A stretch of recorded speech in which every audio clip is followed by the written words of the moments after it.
Everyone is trying to make the most of their 20s. We want to be free to do whatever we want.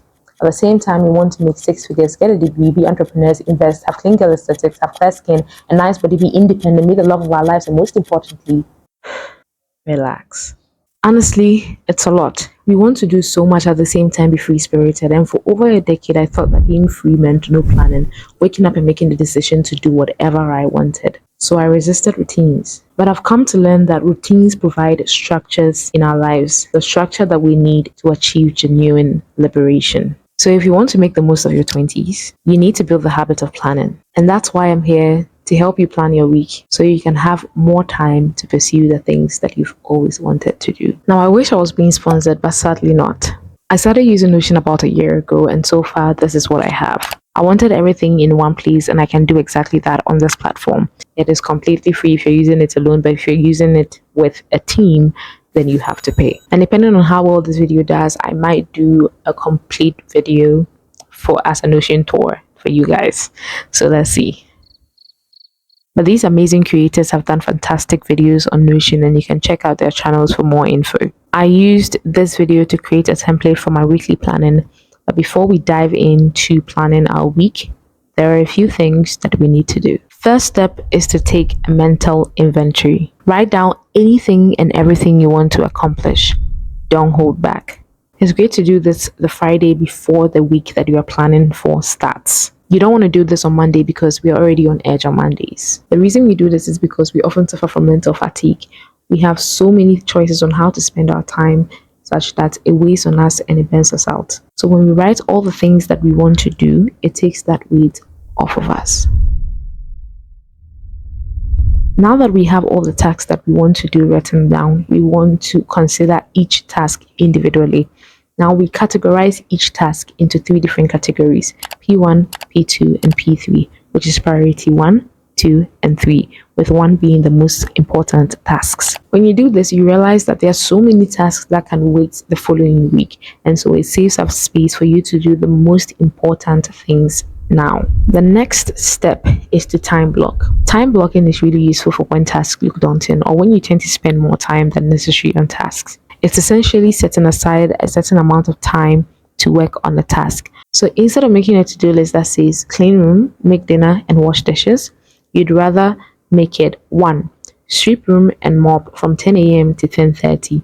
Make plantain and beans from 4 p.m. to 5:30 p.m. Wash dishes from 8 p.m.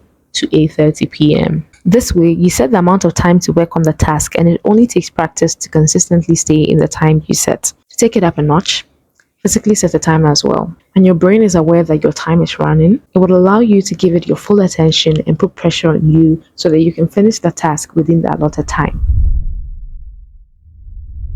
Now, after you've categorized and set the time frames for your tasks, you'd want to spend 5 to 15 minutes to go over the to-do list that was prepared earlier. This acts as a second review, so you can be sure that you are focusing on tasks that are necessary. And when you're done with this, imagine yourself finishing all of this work and get a hit of that reward feeling to get you started. Now, morning has passed, it's now evening, we are ending the day, and so we need to check back in with our to-do list. At the end of the day, we want to unburden ourselves and look at each task that we completed and ask ourselves a series of questions. You can ask, why was it necessary for me to do this particular task? And what could I have done differently? We want to use this as a learning moment so that we don't waste time by making the same mistakes. Also, you're human. If you're not able to finish the to-do list that you set aside for a particular day, feel free to push it to the next day so that we have a feeling of the day being complete. We don't want to make it feel as if we have an unending to-do list that never gets completed. Shift it to the next day and feel as if that day is completed, because it definitely is. That is all you could do that day. Don't judge yourself too much for it. When you're done, tap yourself on the back and celebrate for completing a day. If your brain recognizes that it's a good feeling, it would always want to do it so it can feel that same feeling again. And the most important thing about planning your week is that make sure that it works for you. You can always tweak it and make sure that it is suited to your needs. Now that we've gone through all the steps and seen what it takes to plan a week, come on, follow me and let's plan my week together. Now, I know I said that I was going to plan my week together with you guys, but I can't do that because I'm indecisive and it takes a very long time for me to do these kind of things. So I'm going to talk you through it. As you can see, we have weekly tasks, we have next week, next month, and miscellaneous tasks. And so anything that doesn't make the cut for this week will go to next week or next month or miscellaneous, and we get to do that some other time. Now, as I'm scrolling, you can see archive 2024 and archive 2023, and that's because I've been doing this since last year and since like the third week of the third week of the year. Yes, and I just plan my days or my weeks in weeks. I don't know if that makes sense. So I do week 1, week 2, week 3, week 4, 5, 6, 7, 8, 9, 10, 11, 12, all the way to 52 or 53. I don't know how many, or 54. I don't know how many weeks you have in a year.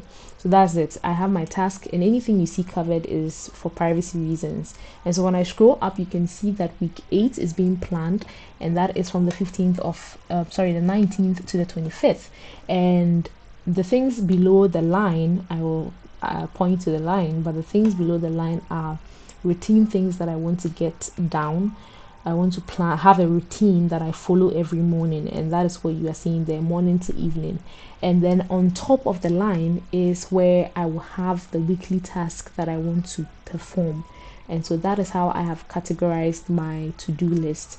And as I said in the video, I have some of them being time blocked, because that will set the tone for the next task. So I don't feel comfortable time blocking every single task. So that's how I've gone about it. And that is that. So you can use this as an example for your own. Thank you for coming, and bye.